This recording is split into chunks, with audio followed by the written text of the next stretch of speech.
जनता vibe news. तो चलिए शुरुआत करते हैं आज की बड़ी खबर से। जिला गाजियाबाद के थाना लोनी बॉर्डर पुलिस ने 8 मई आज थाना लोनी बॉर्डर पुलिस द्वारा डबल मर्डर की घटना कारित करने वाले अभियुक्त मृतका के पुत्र तथा मृतक के सगे भाई धर्मेंद्र उम्र 45 वर्ष को आलाकत्ल सहित गिरफ्तार कर लिया है। डीसीपी विवेक चंद्र यादव ने बताया कि अभियुक्त द्वारा अपना जुर्म स्वीकार करते हुए पुलिस को बताया कि उसके ऊपर करीब 1.5 लाख रुपए का कर्जा हो गया था। जब अभियुक्त ने 3 दिन पहले अपनी मां से पैसे मांगे तो इसकी मां ने पैसे देने से मना कर दिया। कल रात में शराब पीकर घर की छत से चारपाई लकड़ी का पाया उठकर लाया और घर में प्रथम तल पर अपनी मां के कमरे में पहुंचा और बेड पर सो रहे भाई तथा मां के सिर पर लकड़ी के पाए से कई प्रहार किए और फिर छत से ही लकड़ी के पाए को बराबर में खाली प्लॉट में फेंक दिया और नहाकर अपने कमरे में जाकर सो गया। पुलिस की सख्ती से पूछताछ करने पर उसने अपना जुर्म कबूल कर लिया।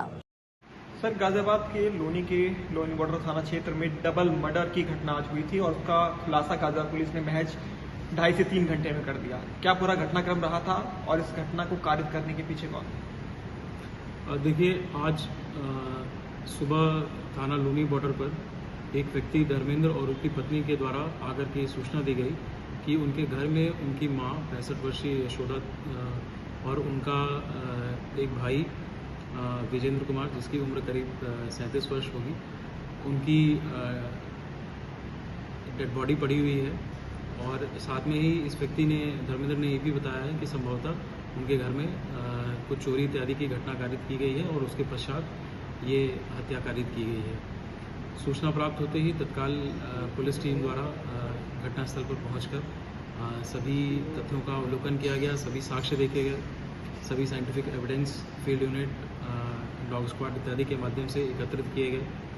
और घटना का अनावरण करते हुए ये प्रकाश में आया कि इस हत्या को कारित करने वाला कोई और नहीं, इन्हीं का इसी मृत महिला का ये बड़ा बेटा धर्मेंद्र, जिसने सुबह ये सूचना दी थी, उसी ने हत्या कारित करी है। हत्या कारित करने के पीछे का मोटिव ये सामने निकल के आया कि करीब 3 दिन पहले इसने अपनी माता से कुछ पैसों की मांग करी थी, क्योंकि इनके घर पे सारे जो भी पैसे इत्यादि थे अपने इनके माता के पास रहते थे और इसके ऊपर करीब 1.5 लाख रुपए का कर्ज हो चुका था कई सोर्सों से, जिसको उस पैसे को देने के लिए इसकी माता ने क्लियरली इसको मना कर दिया था।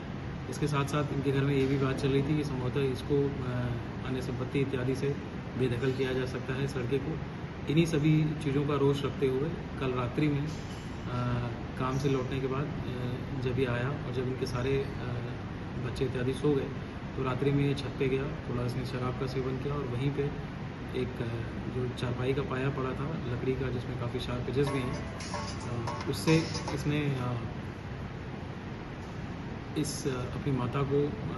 मार करके उनकी हत्या कर दी। उसी माता के साथ इनका एक दूसरा भाई जो कि मानसिक रूप से दिव्यांग था, उसी कमरे में सोया हुआ था। वो जैसे ही इस चीज़ को सुन करके उसकी आंख खुली, तत्काल धर्मेंद्र ने उसकी भी उसी मर्डर वेपन से मार करके हत्या कर दी और उसके बाद फिर ये ऊपर चला गया, जहां इसने फिर अपने जो भी शरीर के पे खून इत्यादि के छींटे ये दाग लगे हुए थे उसको उसने धोया और उसके बाद फिर ये सो गया और फिर इसने सुबह अपने बाकी परिवार वालों को ये बताया कि इनकी माता और इसके भाई की डेड बॉडी पड़ी हुई है और उसके बाद इसने पुलिस को इस तरह की सूचना दी।